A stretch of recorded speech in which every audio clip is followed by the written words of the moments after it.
Okay, we got another one we got to hit on. Every time we make a video or a short about Magomed, we get a whole bunch of people coming in who probably haven't been watching MMA up until Khabib started fighting. A lot of these people started watching MMA during Conor and Khabib. And yeah, you can learn a lot. Don't get me wrong. But they came in during the Khabib era and the Islam era, and they think that anybody from that region is above criticism or above reproach. That's why we made this channel, so we can say what we're saying right now. Magomed is a good fighter. Magomed is not a great fighter yet. He might go on a crazy knockout streak. He might go knock out everybody. I don't know. But as of today, right now, this is October 27th. UFC 308 was last night, and he put on another mediocre performance. And he's going to be saying he won a title fight. But this wasn't mediocre. This actually was a solid performance. I'm not going to lie to you, man. I'm going to give him his grace, man. But I'm saying, Dana White told him the specific thing he needed to do to get a title fight. He gave him a bar. He gave him a metric. He did not meet that metric. And so he always put on solid performances, but he didn't put on performances that inspired you to be like, okay, let's go grab that guy. And they skipped over you and let Khalil fight for the title because they know what type of value Khalil bring. They know that, okay, Khalil gonna leave it all in the cage, win, lose, or draw. They know that Khalil gonna fight a certain type of fight that's gonna excite the fans. Of course, you want to be a little bit more defensively sound and not take the damage and stuff like that. So Magomed does have a good style, but the reality is Magomed has a weak strength of schedule. What do we mean by that? Let's talk about it in NFL terms. For anybody out there who know anything about football, say you the Cowboys. In the past few seasons, you starting off your season playing against a struggling Giants, a struggling Commanders, a struggling Dolphins team up until recently. All these teams that normally they are below .500 teams. When it's all said and done, they lose more than they win. You're supposed to beat these type of teams. But halfway through the Cowboy season, a lot of times they start to alternate wins and losses, right? Because they're fighting higher ranked teams in the divisions. You're not going to win as much against those teams as you're going to win when you're beating people who are struggling and you're supposed to beat. A lot of the people that are on Magomed's record, these guys are done. They've been done for years. And so what happens is there are certain people from certain regions who they have an obsession with a win streak. They have this obsession with, oh, I'm undefeated for X amount of fights. Yeah, but look at the people you beat. None of the people you beat ever contended for a title. Typically in the UFC, if you want to fight for a title, you go on a win streak and you work your way up to the high level competition, and your last opponent before you vie for a title, you have to fight a former title contender. So in this sense, he would have to fight a Jiri, a Jamahal Hill, Khalil now, depending on recovery. But you would have to have fought somebody who at one point fought for a belt recently. And I'm talking about somebody who fought 2 or 3 years ago and got beat. I'm talking about somebody who in the last 365 days, they fought for a belt, right? And so now you get this clash where you got this guy who's trying to break through and fight for the title, and you got a guy who's kind of falling down, but they're trying to keep their relevance and take the steam and the momentum of the guy who's on the win streak. Magomed is trying to avoid that and just get a title fight by being on a win streak. You have to beat somebody at a high level and you have to win impressively. He's either not doing those things or trying to do one of them. I'm gonna win against certain type of people a certain type of way until I get my title fight. No, you gotta fight Jiri, you gotta fight Jamahal, one of them guys. Who is his toughest win he has? Well, last night would have been the most solid win, and I can't take nothing away from him because unfortunately Rakic just didn't fell off. No, but we're talking prior to this video because I'm responding back the comments that I had on the short we made yesterday. Okay. So prior to the Rakic fight, because I didn't really think he should have fought Rakic because he's not a good test to see how I mean, he's a good test, but he's not like Jamahal Hill or Jiri. But Rakic is on limitations himself. Again, it goes back to he should have been fighting Jamahal Hill or Jiri. Those are the only 2 acceptable fights. See, Jamahal and Jiri will end up fighting each other while Magomed get to skate by fighting Rakic. And so the thing is, Dana White told him, you need to win impressively if you want a title fight. Let me tell you why they gave him Rakic. And Jiri laid out the game plan on what you do against Rakic. Jiri was coming off a knockout loss against the first fighter against Alex. He went out there, lost the first round against Rakic, came back, put them hands on Rakic, had him stumbling all over the cage, won very impressively. I'm not a big Jiri fan, but boy, Jiri made a fan out of me that night because the way he came through, that's how you're supposed to fight. And the thing is, they were expecting Magomed to go out there. They gave him an opponent who fights a certain type of way. Rakic can only win at a certain type of pace and a certain type of way. He gonna try to run around, throw leg kicks. He's a big guy, but he don't commit to knockout punches. You don't want to take damage, but at the same time, if he hits you clean, a lot of times you don't have to worry about getting knocked out cold or anything like that. And also, the biggest thing is that nobody's talking about, or that we haven't said yet, is Rakic is coming off a knockout loss. Rakic is now coming off a knockout loss, so he's not going to all the way be there because he got injured in the Yan fight. He didn't fight for a year and some change, came back and got knocked out. You fighting the worst version of Rakic that there is, and you still didn't put him away. They wanted you to put him away so that they could put that on the highlight when they're promoting the fight. But for some reason, Magomed fans think that they can just hide behind win streak. Y'all, this is what they're doing, man. Everything about a win streak.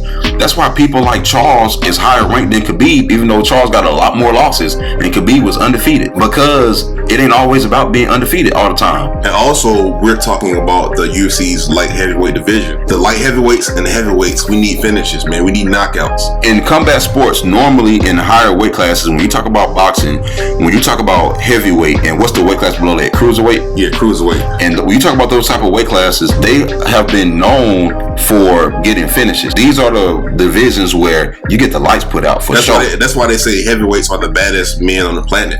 No, more knockouts. Exactly. Nobody else get that title. I don't care if you're on flyweight, lightweight, and you on a 25 win streak. Whoever become the champion at light heavyweight and heavyweight, you know how much power is in the octagon or the cage when them dudes are fighting off sheer size. So for you to make it to become a champion there, and the reality is they also got to realize this is about branding. This is about selling fights. You cannot put Magomed's name and face on a poster and sell no pay-per-view. You could put Khalil's name and face on a poster and sell more pay-per-views than Magomed. Magomed knew what he needed to do, and Magomed did not do that. He had a solid performance, but he didn't do what he was told to do. Now, the funny part is, if he had went out there and been fighting somebody outside the top 15 and they had a record of 2-3, he went out there and finished them in 2 minutes. We made a short about Magomed and we said he had a weak strength of schedule. And people were like flaming us. So let's look at the top 10 opponents that Magomed faced. Y'all gonna laugh at this. So the Rakic one, I'll give him that. You did what you're supposed to do. Mm-hmm. That's a step in the right direction. Yes. It ain't but one more direction you got to fight, and it's not a title fight. It's either through Jiri or Jamahal Hill. But Rakic is a solid win. But the fight hadn't happened yet when the guy made this comment. So before that, he had a no contest with Johnny Walker and a KO win over Johnny Walker. And they're saying Johnny Walker was top. Was Johnny Walker even top 5? Or was he number 5? He was right on the skirts of it, I believe. So we're using Johnny Walker now. If you beat Johnny Walker, you get the fight for the title. Come on, man, stop playing. Okay, so it's funny because even in the lead up to the rematch with Alex and Jiri, a reporter asked Jiri about like if you win, who's next and for the title, and he was like, would it be Magomed? And Jiri asked him, well, who did Magomed fight last? And the reporter said Johnny Walker. I think it was like the week prior to that fight. Yeah. He was like, oh, he knocked out Johnny Walker. And Jiri literally started laughing like, hey, okay, bro, stop. Not looking past Saturday night, but do you believe Magomed Ankalaev will fight the winner of this fight? Who fought before? He fought Johnny Walker. He fought Johnny... Okay. Stop playing games. And so then before that, he had a split draw with Yan. That Yan took that fight on 2 weeks notice? And why do people act like he beat Yan? They're acting like that's a win. Yeah, because people keep saying, oh, Yan, he's a former champion. Yeah, he is a former champion, but the decision was won. Probably should have won, but he didn't win. But on paper, he did not win. And Yan took that fight on short notice. And I think Magomed had a full training camp because wasn't he supposed to be fighting somebody else? Yeah, I think so. So it's like, how you let somebody step on for a short notice? And again, you don't take advantage of these opportunities where you can put people down and boost your value and make it undeniable that you get a title fight. You got dudes coming on the contender showing that they wanted more. Woo! Let's talk about it. But anyway, so then Anthony Smith. Oh, God. So we're using Anthony Smith and Johnny Walker so far as top 5 competition that should warrant you. So now when we talk about top 5, we're not talking about Jiri, we're not talking about Jamal, we're not talking about anybody. We're talking about the Johnny Walkers and the Anthony Smiths who are simultaneously hovering around top 5 light heavyweights and hovering around being unemployed by the UFC. Because Thiago Santos was up there for a minute and then he literally got cut because Thiago Santos was the other guy that they're mentioning. Oh, he beat Thiago. And then Thiago went on a bad losing streak. And Thiago was at the end of his run with the UFC because I think Glover beat him before that or something like that. And then now Thiago is in the PFL and just got caught doing some substance or something. And I'm looking like, so your top 5 people that you're using for his win streak in the top 5, Thiago Santos, Anthony Smith, Jan Blachowicz on short notice that he did not beat Johnny Walker, a no contest, a Johnny Walker knockout. That's who you're using. And also Anthony Smith, one of his very few wins he got is a win over Ryan Spann that's controversial. That most people don't even think he won. He got a gift that one. So if it were for that one, he'd be on a 4-5 fight losing streak. Yeah, and then he got beat by a middleweight who came up on short notice. This is crazy. So you beat Anthony Smith. Roman Dolidze just beat Anthony Smith. But let's give Roman Dolidze a title shot. Yeah, I guess Roman Dolidze deserved a title fight at light heavyweight just because he beat Anthony Smith. Actually, he beat him more impressively and more dominantly and under worse circumstances, short notice. So, and in a high weight class. So it's actually more impressive what Roman did to Anthony than what Magomed did. Now again, Magomed is a good fighter, but he's just not good enough. That's what it comes down to. He's not good enough. He's not showing the UFC that he's good enough. And another thing is, Magomed, man, he's not selling no tickets. It comes down to the fact that they're not going to make no money. And so now let's go now. And let's dive into this. You cannot risk Magomed fighting a boring fight to try to beat Alex, because we know Magomed going to say, I'm going to knock you out, and I'm going to do this and that. And then he going to go out there, and he going to fight smart. Don't get me wrong. He don't have a bad fighting style. He just don't deliver on what he say he's going to do. And that's the first thing. And the second thing is, when opponents are above a certain type of rank, there's a default game plan that he goes to where he just, like Jiri, fighting these top guys, Jiri would have put their lights out, or he would have tried to put their lights out. Now, granted, Jiri fights real reckless and isn't caught up to him, but he could have fought a little less reckless and still been winning. Magomed don't want to take no chances, and the UFC knows that that's not going to be good for marketing. That's not going to be good for pay-per-views. You cannot risk Alex, their cash cow, who is saving them right now. Dude, right now, Alex is holding the UFC up on his shoulders like Atlas. You cannot risk him going in there and having a boring fight just to beat Magomed, or worse, Magomed put on a boring fight trying to beat Alex, trying to avoid the power. And either way it go, you shoot yourself in the foot as the UFC, as a company, because it's always about what have you done for me lately.